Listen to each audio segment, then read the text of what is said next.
गरीब का मकर संक्रांति और अमीर का मकर संक्रांति। सर्दियों की ठंडी सुबह थी।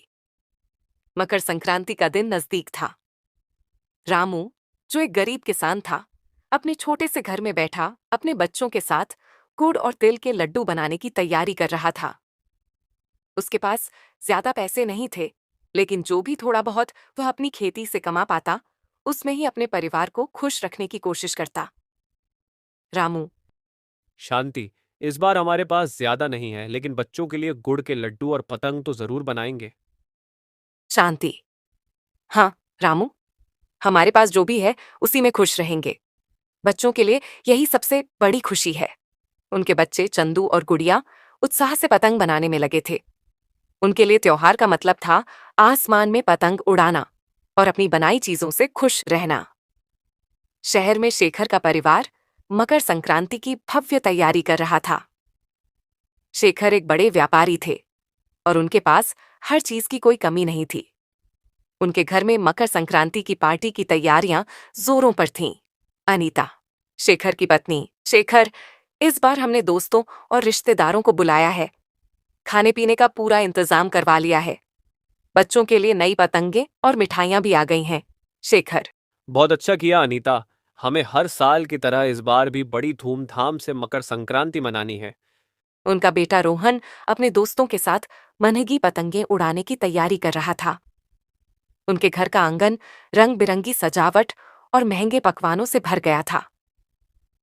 रामू ने अपने बच्चों को अपने हाथों से पतंग बनाते हुए देखा।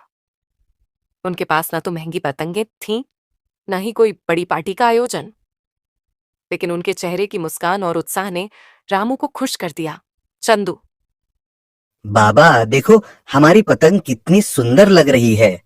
हम इसे सबसे ऊंचा उड़ाएंगे। रामू। हाँ बेटा, हमारी पतंग सबसे ऊंची जाएगी। तुम्हारी मेहनत रंग लाएगी।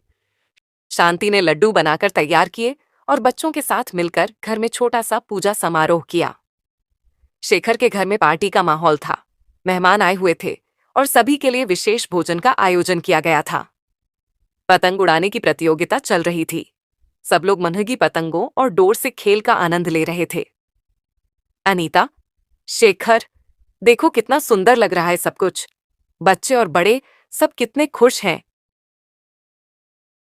शेखर। हाँ अनीता, यही तो त्योहार की बात है। सबको एक साथ खुशियां मनाते देखना अच्छा लगता है। दूसरी ओर रामू के घर में भी एक अलग ही खुशी थी। चंदू और गुड़िया ने अपनी पतंगों को आसमान में उड़ाया।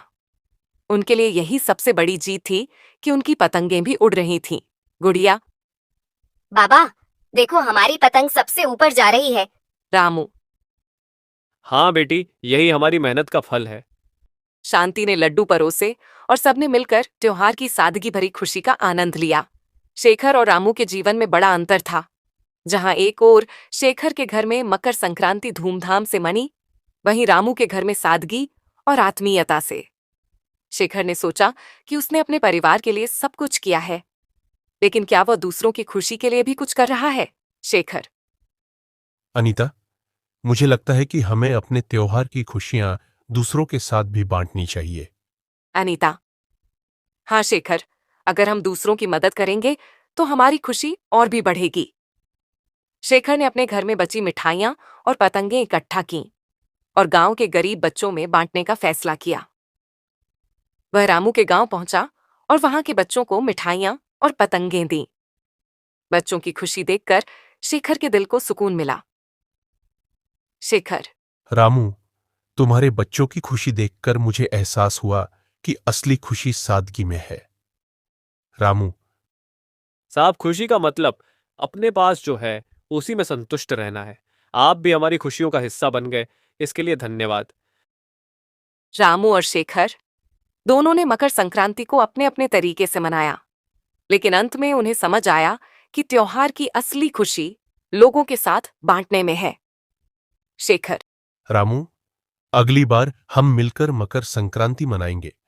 अमीरी और गरीबी के भेद को मिटाकर हम सब साथ में खुशियां मनाएंगे। रामू। हाँ साहब, यही तो त्योहार की असली भावना है। मिलजुल कर मनाना और एक दूसरे की खुशियों में शामिल होना। गरीब और अमीर का मकर संक्रांति मनाने का तरीका भले ही अलग हो, लेकिन दोनों की खुशियों का मूल एक ही है, अपने प्रियजनों के साथ समय बिताना और अपने पास जो है उसमें खुश रहना। त्योहारों का असली अर्थ तभी सार्थक होता है जब हम अपनी खुशियां दूसरों के साथ बांटते हैं। आप मकर संक्रांति में क्या क्या करते हैं? कमेंट में बताइए हमें। जिसका पहला कमेंट मिलेगा उसका अगले वीडियो में नाम बीताइएगे। ऐसी ही मजेदार वीडियो देखने के लिए हमारे चैनल को ये लाल बटन क्लिक करके सब्सक्राइब कर ले।